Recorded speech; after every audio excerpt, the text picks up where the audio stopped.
Hello friends, I welcome you to all this YouTube channel. I hope आप सब अच्छे होंगे, अच्छे से तैयारी कर रहे होंगे। दोस्तों, आपको पता है कि JKPSC का जो प्रीलिम्स एग्ज़ाम है वो 15 अक्टूबर को आने वाला है। तो आपकी तैयारी को गॉज करने के लिए कि आप कैसे तैयारी कर रहे हैं, मैं हर रोज़ ट्राई किया करूँगा कि 10 क्वेश्चन लेके आया करूँ। ये 10 क्वेश्चंस होंगे, ये इम्पॉर्टेंट होंगे क्योंकि ये हर एक सब्जेक्ट से चुने हैं मैंने। और ये जो क्वेश्चन हैं वो इन वन वे और द अदर इस साल न्यूज़ में रहे हैं, तो करंट अफेयर का ये पार्ट है। तो इट्स इम्पॉर्टेंट रहता है दोस्तों कि आपकी तैयारी को देखा जाए कि आप कैसे तैयारी कर रहे हैं। तो ये इसलिए 10 क्वेश्चंस मैं लेके आया हूँ ताकि आपकी हेल्प हो सके। ये जो क्वालिटी क्वेश्चंस हैं दोस्तों, ये JKPSC एज वेल एज आपके UPSC के लिए भी इम्पॉर्टेंट रहेंगे। आप इनको देख के थोड़ा सा कर सकते हो। ठीक है, देखिए क्वेश्चन कैसे करने हैं आपको। पहले क्वेश्चन देखना है, वीडियो पॉज करनी है, उसके बाद खुद आंसर देना है और देखना है कि अगर आपका आंसर सही है या नहीं। अगर सही है वेल एंड गुड, और अगर नहीं है तो देखिए कहाँ पे लैग कर रहे हो आप, कहाँ पे आपको इम्प्रूवमेंट करने की नीड है। क्या रिवीजन की कमी है, क्या आपके पास कंटेंट आपने कम पढ़ा है, या फिर क्या आपके पास फैक्ट्स की कमी है, या फैक्ट्स आपको रिवाइज करने पड़ेंगे। तो इसलिए दोस्तों ये इंपॉर्टेंट रहता है कि ये जो क्वेश्चन है 10 है, ये जो 10 क्वेश्चंस का सेशन है, आप इसको अच्छे से पढ़िए। और डाइवर्स फील्ड से लिए हैं, करंट अफेयर ही लिए हैं मैंने, और जो स्टैटिक भी हैं वो इन वन वे और द अदर करंट अफेयर से रिलेटेड हैं। तो दोस्तों, जैसे कि सर पता आपको कि प्रीलिम्स में सॉरी PSC में सीट्स भी कम है, कंपटीशन काफ़ी इंटेंस हो गया है। पिछली बार अगर आपने देखा होगा कि लेवल ऑफ जो क्वेश्चन था that was slightly on the tougher side. कुछ मुश्किल क्वेश्चन थे, मेरे फ्रेंड थे जो काफ़ी अच्छे अच्छे मीन्स पढ़ने में काफ़ी अच्छे थे, बट उनका अनफॉर्चुनेटली नहीं हो पाया था क्योंकि क्वेश्चंस जो पेपर अगर आपने प्रीलिम्स का देखा होगा GS पेपर 1 वो थोड़ा सा मुश्किल था, इवन CSAT भी थोड़ा सा टफ था। तो इम्पॉर्टेंट रखिए, थोड़ा सा CSAT भी सॉल्व करते रहिए आप, और साथ में GS पेपर 1 भी। तो खैर, ज़्यादा ना बात करते हुए दोस्तों, अगर आपको ये चैनल अच्छा लगेगा please subscribe it, share it with your friends, so that आपके जो दोस्त हैं बाकी जो PSC की तैयारी कर रहे हैं JKPSC की, उनके लिए भी सेशन बेनिफिशियल हो। अगर आपका रिस्पॉन्स मुझे अच्छा मिलता है then trust me, I will also make sure कि मैं आपको यहाँ पर मेंस का सिलेबस भी करवा दूँ। वो मेंस का सिलेबस करवा दूँ ताकि वो आपके लिए भी हेल्पफुल होगा। Without any cost I will be covering that too, अगर आपका रिस्पॉन्स अच्छा रहता है। तो खैर दोस्तों, चलिए स्टार्ट करते हैं। पहला क्वेश्चन है दोस्तों, consider the following statements about sustainable development goals.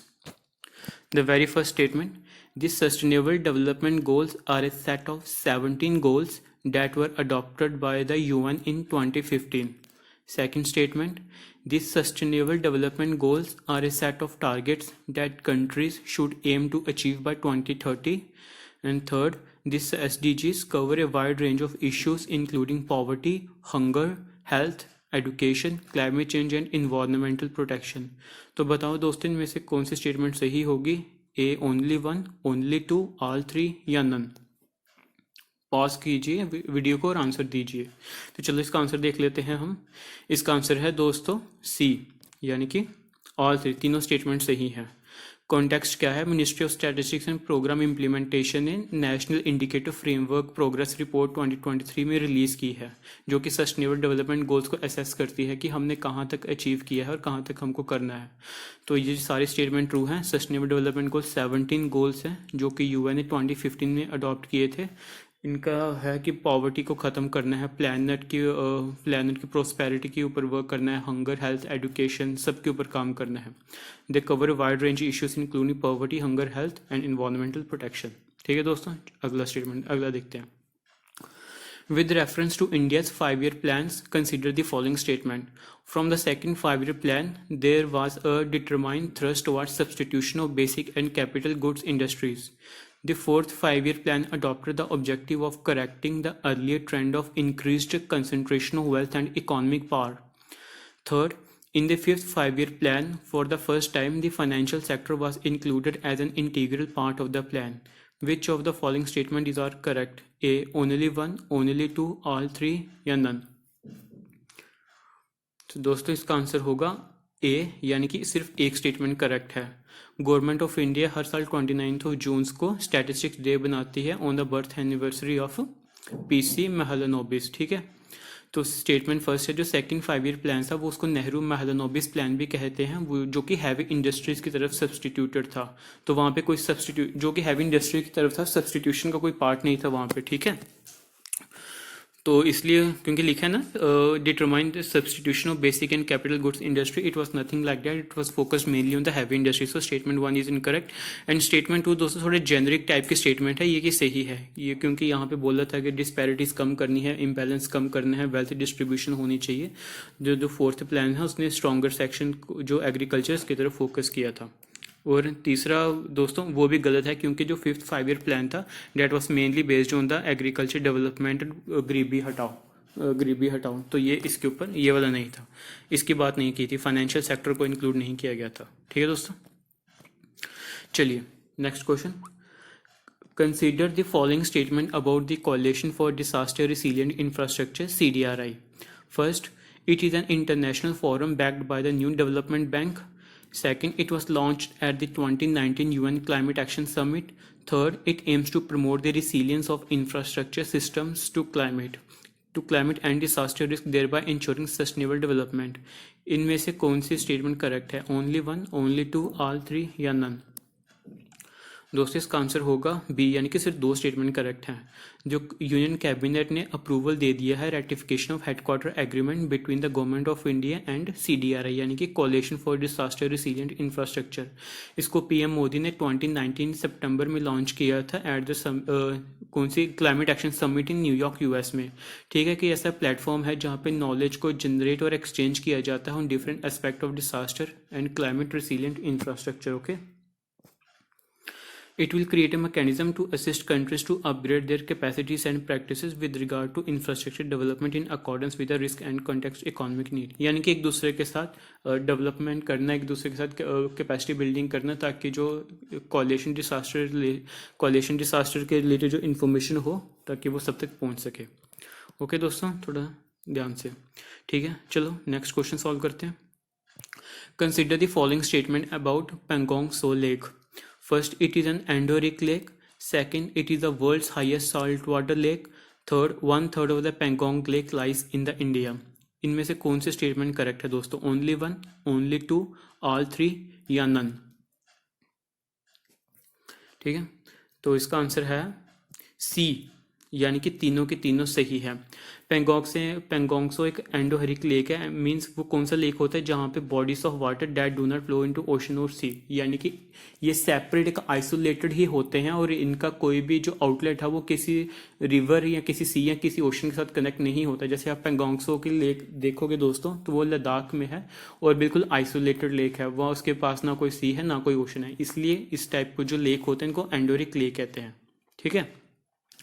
ये कितना 2 to 5 मीटर हाइट की एलिवेशन पे है, 134 किलोमीटर लॉन्ग है, वर्ल्ड्स का हाईएस्ट साल्ट वाटर लेक है, ठीक है दोस्तों। और ये इंपॉर्टेंट पॉइंट है कि 1/3 जो पेंगोंग लेक है वो हमारे इंडिया में आता है और जो अदर 2/3 है वो चाइना की टेरिटरी में आता है, Pangong Tso, okay right. Next question दोस्तों, अभी रिसेंटली कुछ जो प्लेसेस थी जैसे कि मोरे, नैपिटिया, बागो एंड मेसोट, ये कौन सी जगह से कनेक्टेड है, यानी कि किस चीज़ से कनेक्टेड हैं? A, G20 summit 2023, B, Russia Ukraine war, C, Manipur violence 2023, और is D, India Myanmar Thailand trilateral highway.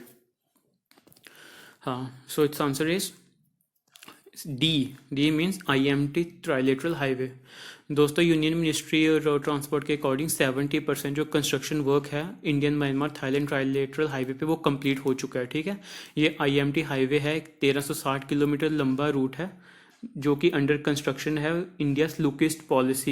India Look East policy के अकॉर्डिंग, ठीक है, जो कि कनेक्ट करेगा मोरे इंडिया में है जो विद मेसो जो कि थाईलैंड में है वया म्यांमार से, यानी कि 3 कंट्रीज को कनेक्ट करेगा, India, Myanmar and Thailand. India से शुरू होगा और आगे म्यांमार में जाके खत्म होगा और बीच में थाईलैंड से गुजरेगा, ठीक है। एक प्रपोजल भी है इसको ताकि कंबोडिया और लाओस और वियतनाम तक भी एक्सटेंड कर सके। देखिए इसका म्यांमार देख लीजिए, मैप देखिए, इंडिया से स्टार्ट होता है ये, म्यांमार से जाता हुआ सीधा थाईलैंड पे जाएगा, ऑलराइट। चलिए next question, in the context of which of the following do some scientist suggest the use of cirrus cloud thinning technique and the injection of sulphate aerosol into the stratosphere. A. Creating the artificial rains in some regions. B. Reducing the frequency and intensity of tropical cyclone. C. Reducing the adverse effect of solar wind on the earth.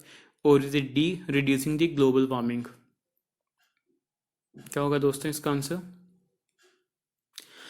So it's answer is दोस्तों D, reducing the global warming. ये जो phenomenon है जिसको serous cloud thinning technique कहते हैं और injection of sulphate aerosol कहते हैं, ये बेसिकली क्या करता है दोस्तों, जो सनलाइट जो आ रही होती है हमारे पास उसकी जो वैल्यू है उसकी जो इंटेंसिटी को कम करता है, जिसकी वजह से ओवरऑल जो मतलब हमारा जो प्लैनेट है वो थोड़ा सा ठंडा होता है, जिसकी वजह से ग्लोबल वार्मिंग थोड़ी सी कम होती है।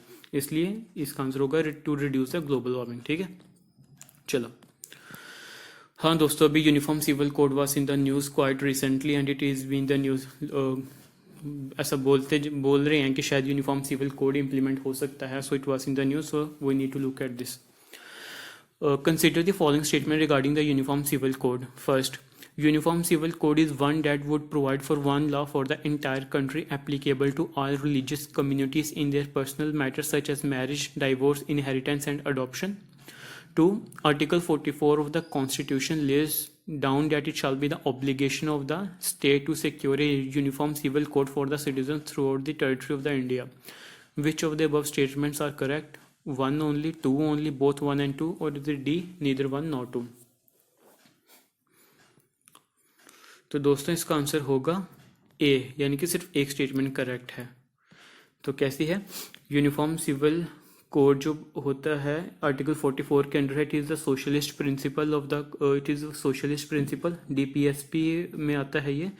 तो दोस्तों ये वाली पहली स्टेटमेंट तो सही है बिकॉज इट्स जेनरिक, लेकिन जो सेकंड स्टेटमेंट है ना ये थोड़ी सी गलत है, क्योंकि यहाँ पे ऑब्लिगेशन नहीं होती है स्टेट की, ये स्टेट की इंस्ट्रक्शंस होती है। यानी कि ऐसा नहीं है कि स्टेट को करना ही करना, आपको इंस्ट्रक्शन दी जाती है, आप कर भी सकते हो, नहीं भी कर सकते, बट अगर आपके पास रिसोर्सेज हैं आपके पास तो इट्स बेटर कि आपको करो। तो ऑब्लिगेशन नहीं होती स्टेट की, सिर्फ इंस्ट्रक्शंस होती है। ठीक है दोस्तों, इसके आप एक्सप्लेनेशन पढ़ लेना आगे। हाँ दोस्तों, next question. Consider the following statement. Article 356 is inspired by the Government of India Act 1919. A state government pursuing anti-secular politics is liable to action under Article 356. Third, the presidential proclamation imposing president rule is subject to the judicial review. इनमें से कौन से statement correct है? Only 1, only 2, all 3 या none? दोस्तों so the correct answer is B, यानी कि only 2 statements are correct. जो पहला article 356 it was not inspired from the 1919 but rather it was inspired from the 1935। Okay दोस्तों, 1935 का जो एक्ट था उससे इंस्पायर्ड है आर्टिकल 356। तो ये पहला तो क्वेश्चन गलत हो गया, पहला statement.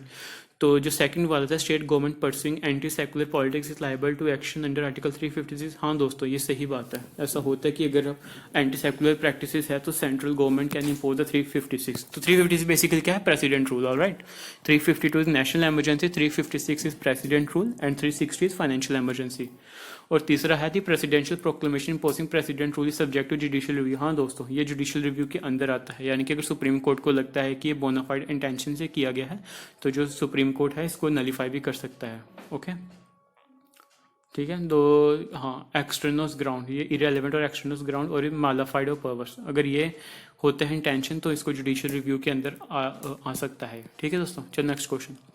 With reference to the history of India, Ulgulan or the Great Tumult is a description of which of the following? The Revolt of 1857, the Mapila Rebellion of 1921, the Indigo Revolt of 1859 to 1860, Birsa Munda's Revolt of 1899 to 900. Yes friends, क्या होगा इसका answer? So इसका answer है it's D. D means this one. Sorry. Birsa Munda revolt of 1899 to 1900. During the last decade of the 19th centuries, the Mundas rose under the Birsa Munda, जो कि tribal leaders है झारखंड से। ठीक है, religious movement और rebellion, इस rebellion को उलगुलन नाम दिया गया था। ठीक है, एग्रेरियन पॉलिटिकल कंटेंट था ये। They aimed to establish a Munda rule in the land by killing ठेकेदार, जागीरदार, राजास एंड द हालिकिम्स। ओके ऑलराइट, ये जो बाहर के लोग थे उनको उनके अगेंस्ट था ये, ताकि जो ज़मीन है वो लोकल उन्हीं की रहे। इसलिए बिरसा मुंडा जी के अंदर ये रेबिलियन स्टार्ट हुआ था, उलगुलन जिसको कहते हैं। तो चलो दोस्तों, आज के सेशन का फाइनल क्वेश्चन है ये। Consider the following given ports of ancient India: Muziris, Tondi, Korkai, Poduke या अर्किमेडू।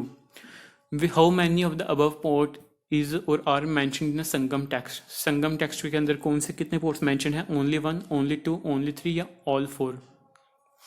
तो दोस्तों इसका आंसर होगा बी, ओनली 2। क्या कॉन्टेक्स्ट है? क्योंकि संगम टेक्स्ट में जो पोर्ट्स मेंशन है वो है मुसीरी, पूहर, कोरकाई, ठीक है। और जो पेरिप्ले जो फॉरेन अकाउंट्स है उसमें आता है पोर्ट टोंडी आता है, मुसीरी आता है, कोमराई आता है। ओके, तो इसलिए जो मेन जो पोर्ट हमको दिए गए हैं मुसीरी और कोरकाई, यानी कि मुसीरी और कोरकाई, यही दो पोर्ट हैं जो कि संगम लिटरेचर में मेंशन है। बाकी जो दो पोर्ट हैं वो फॉरेन का जो था पेरिप्लस फॉरेन अकाउंट्स वो उसके ऊपर मेंशन है। ऑलराइट, तो दोस्तों चलो आज के लिए हम इतना ही रखते हैं। होपफुली हम कल भी क्वेश्चंस लेके आएंगे ताकि आप अपना वो प्रिपरेशंस अच्छे से कंटिन्यू कर सको, यहाँ से रिवीजन कर सको। एंड ये काइंडली शेयर कीजिए इस चैनल को और भी अपने फ्रेंड्स के साथ जो कि पीएससी की तैयारी कर रहे हैं, ताकि उनके लिए भी हेल्पफुल हो। ऑलराइट दोस्तों, चलिए थैंक यू, कल मिलते हैं।